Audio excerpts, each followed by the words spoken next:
nongeye kuba ikaze kuri Byikorere TV. Ndagushimira wowe wamaze gukora subscribe. Nawe niba utarakora subscribe wakanda subscribe kugira ngo tujye turushaho kubana muri video zacu za buri munsi. Uyu munsi rero nkuko tubirimo tumaze iminsi turi muri web development, aho turimo turiga gukoresha WordPress. Abamaze kureba video from part 1 to part 5 ubu ngubu babasha kubaka website y'ikinyamakuru mu buryo bworoshye kandi mu buryo butakugoye, ukabasha gukora ibintu bisa neza kandi nkuko twagiye tuyibona. Ntabwo bigarukaho cyane. Uyu munsi rero tugiye gutangira indi part. Navuga ko tugiye gutangira indi section ariko turakomereza ku byo twari tumaze gukora.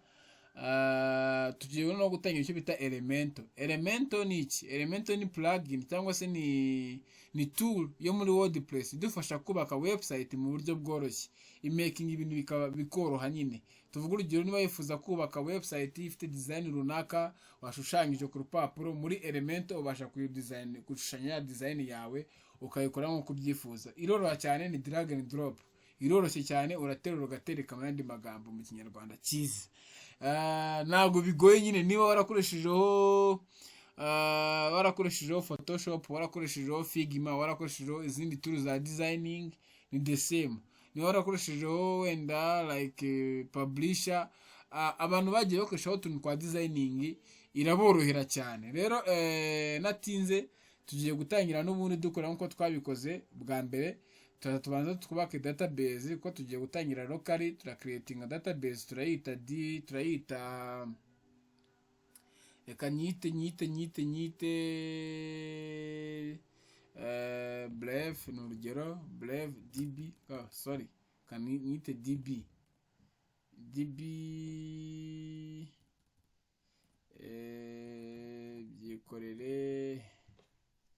Byikorere, yes.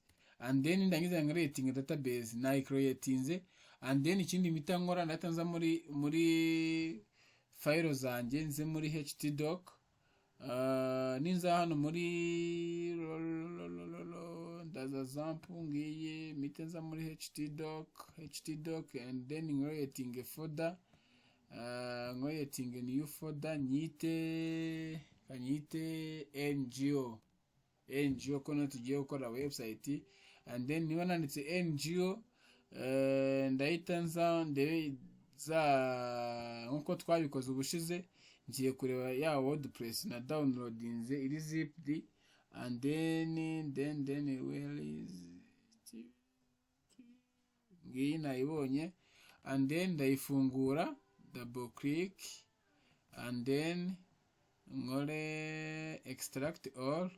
Nitenza ni browsingire muri ya folder na creatinze ya ngo muri htdoc, zamp htdoc ngo ngiyi. And then selecting no folder and then extract. Bivuze ngo iyi folder igiye kuba extracted. Nimara kurangira kuba extracted, ngiye icyo ngiye gukora none gukora configuration yayo. Ndahita nzangaha nkore locally and then /localhost and then / Byikorere. Ariko nagira akunda ko nagirangiza kuba extracted. Nindangiza ndagaruka, ntabwo ari Byikorere, ni ngo kuko nagira aba extracted.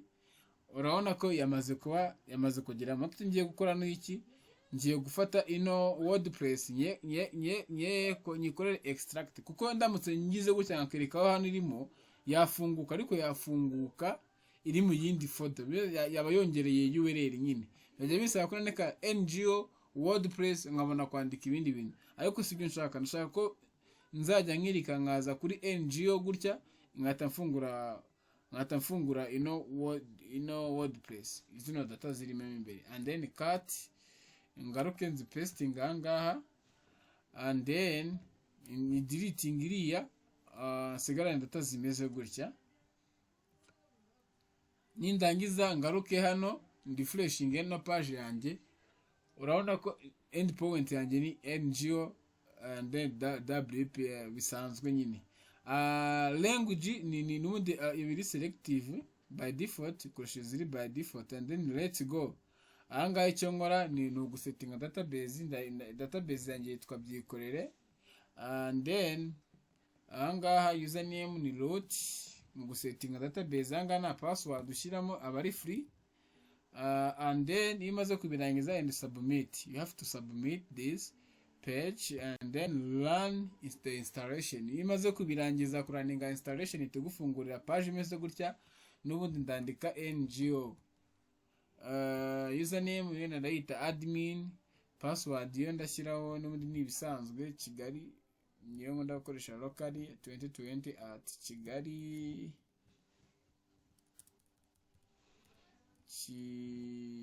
Kigali, and then in my email, and then install WordPress. Iyo imaze kuba installed, urabona imaze kuba installed, and then tukora login mu buryo bworoshye, winjira kuri website yawe twayise ngo cyangwa NGO, non-government organization. And then iyo tugiye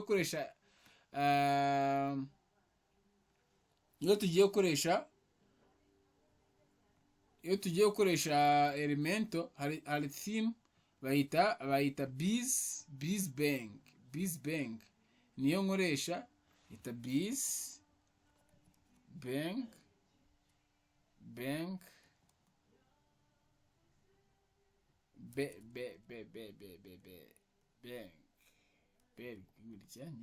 theme. Yes, ni iyi ngiyi, ni gutya bayita muri WordPress. Wayi downloading ahangaha cyangwa se ukayimportinga muri WordPress.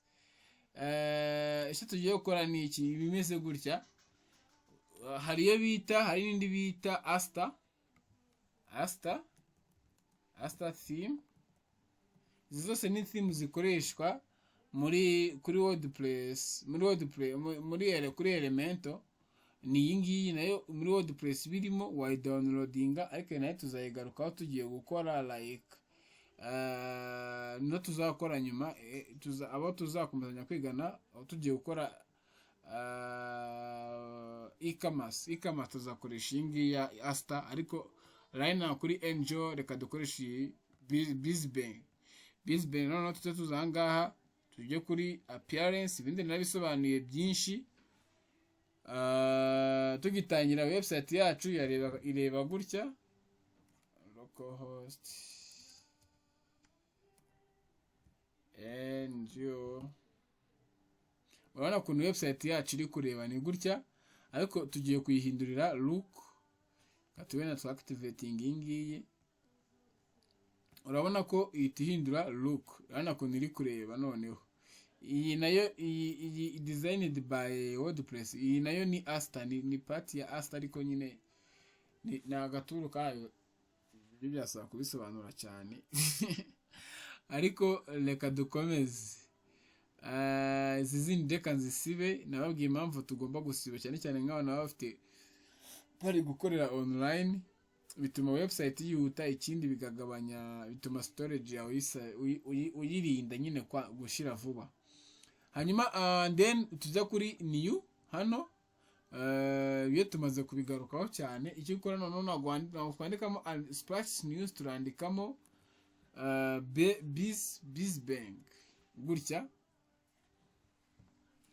Dufite amanota agiye atandukanye, yose ni Elementor, ni Elementor, ariko icyo ngiye gufata, ndafata nk'iyi ngiyi ndafatiye noneho get education, shaka gukora NGO, ndayikora NGO.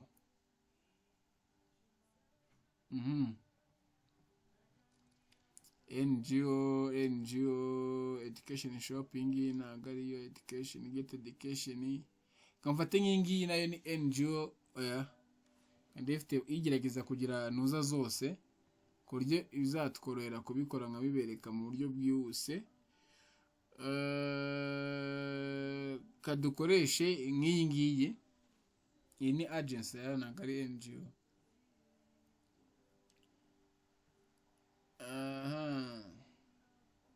okay, ngiye ngo charity hub, and then nkore installation y'ingi, nikora installation y'ingi testera n'ingi be automatically biragendana kuko ira ntago yakundi ingi tester.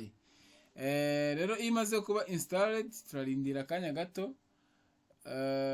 Icyo ngora nuko itanya activatinga.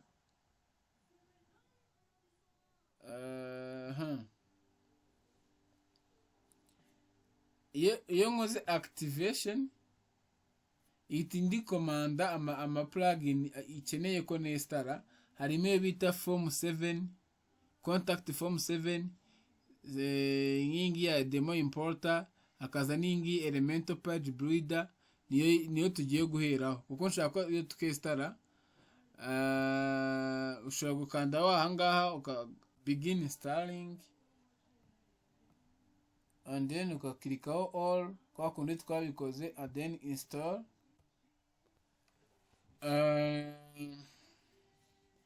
Icyo ukora ni zitaziyestara uko ari 5 zatazikora installation yazo. Ahangaha biranze ko byose bikorera icyarimwe, tugaruka kuri plugins.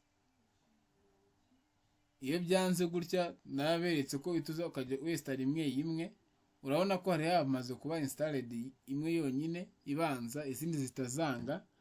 Ngo byiye bisaba ko buri mwanya ukomeza guselectinga all, ariko iyo ucreatinze gutya ukinstalling imwe.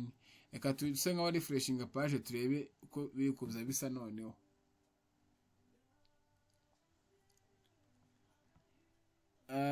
Duse nka wasubira ahangaha turongera turebe ahangaha nta kibazo. Sorry, we are allowed to access this page, so okay.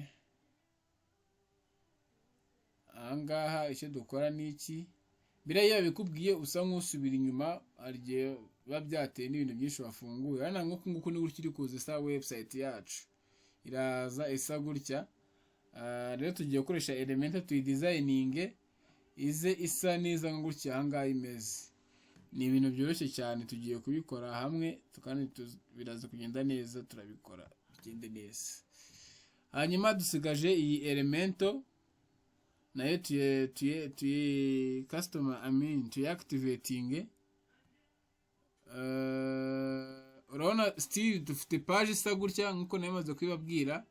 Ahangaha navuga ko ariyo home page yayo, ariko turaje turayeditinga ihindure ise neza.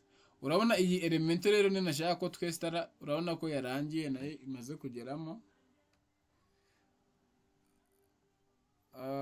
Okay, byari bigeze. Elementor dore ni iyi.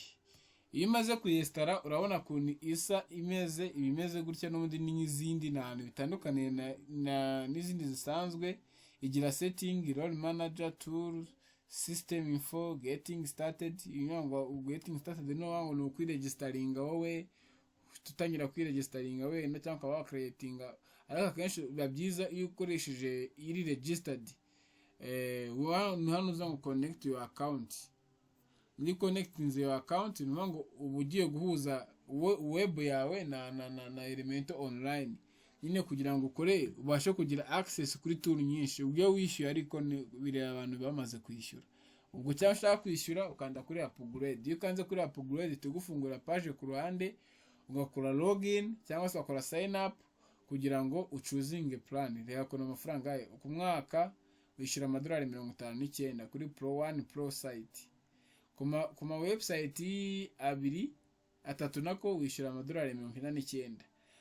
Kuma website 25 wishyura $199. Kuma website 1000 Pro ku mwaka wishyura $399. Bivuze ngo aya ngaya ni $400 n'andarengaho, nanga ni $200 n'andarengaho, ni $100 n'andarengaho, ni $60 aranarenga cyane kuko $1 ryarazamutse. Hanyuma ariko twa tugiye gukoresha ibiri free nyine, nago turakoresha free resources, nago tugiye kwishyura. Hanyuma ahangaha cyo nashaka kubereka nuko tumaze kwestara Elementor. Iyo umaze kwestara Elementor umaze no kubona iyi web iyi page imeze gutya, ikisho gisigaye rero no gucustomizinga no kugenda kweditinga duhindura byose. icyo dukora ni iki, uraza ahangaha ukaza muri pages ukareba page ufite umubare wazo. Urabona dufitemo page ebyiri zonyine. Ikindi uza hano muri setting ukareba kuri reading ukareba, urabona ko nyine nta n'ikintu gisetinze ahangaha, ariko tugiye kubanza tunamenye uburyo hano dusetinga tuno tuntu twahangaha. Turaza kubigaruka muri video yindi. Nizere ko wenda hano turi kwigana muri buze gukoresha ino video mukayireba, and then mukaba mwese tukazahura ejo twese turi ahangaha turi kuri no page twese tukareba ibikurikiyeho. Ni ibintu byoroshye cyane gukoresha ino Elementor, iroroshye kandi iri easy, irumvikana, ntabwo igoye. Tuzareba uburyo bwose bushoboka yakoroha. Ahangaha naho hafitemo uburyo bwo kwimportinga data, bizatworohera rero nimugire ikibazo. Icyo tuzarwana cyo ni designing yindi, ariko kwimportinga data birakundamo hano, kandi buri wese azaza numara gukora no page uri kubona nk'ibyo ndi kubona sava. Ubwo ibindi tuzakomeza ejo nimugoroba saa moya aho turi kwigana, and then niwe uri kurikirana hano kuri YouTube, nawe nzakugezaho video yindi humura. Ego, ubwo ni part 6 7 plate. Part 7 izabikurikiye iyi ngiyi, kwingira zari part 6 niba nibeshye hagati muri orange. Ariko iyi ngiyi ni website ya NGO turimo turubaka. Hagati aho niba utarakora subscribe wakanda subscribe. Niba uzi umuntu ukunda web development sharing link nawe akiga. And then aho mwagira ikibazo mwaduhamagara kuri numero yacu ya telefone 0788 cyangwa se mukandikira kuri WhatsApp 0788 769 ubundi tugakomeza tugafashanya, tukareba ko aricyo twagera muri web development. Byikorere nanjye byikorere, si ngombwa abandi. Ego, murakoze cyane. Katuze kureba duhure mu yindi video ya kabiri.